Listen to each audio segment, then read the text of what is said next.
Hey everyone, and welcome back to ClickFix Tech. Today's video answers a common question: how to add page numbers starting from a specific page in Word. This is super useful for documents with title pages, cover sheets, or sections that need independent numbering. Let's jump right in. Open your Word document and navigate to the page where you want the numbering to begin. In our example, we'll start numbering on page 3. Now, we need to tell Word to treat this page as the start of a new section. Click anywhere at the beginning of page 3.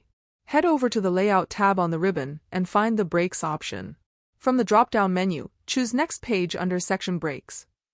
This creates a section break, essentially splitting your document into two sections.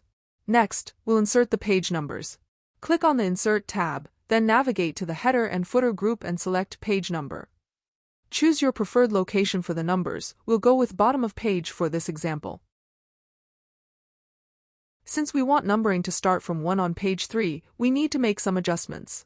Click on Page Number again, then select Format Page Numbers. In the Page Numbering section, change Start at to 1 and click OK. Here's the key step. By default, Word links the numbering across all sections.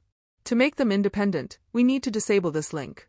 Look for the box that says Link to Previous, click on it to break the connection between the sections. Now, you can simply delete any page numbers that appear on the first two pages. This ensures numbering starts from page 3 onwards. And that's it. You've successfully added page numbers starting from a specific page in Word. This technique keeps your document organized and allows for clear referencing within different sections. If you liked this video, give it a thumbs up and consider subscribing for more Microsoft Word tutorials. Thanks for watching.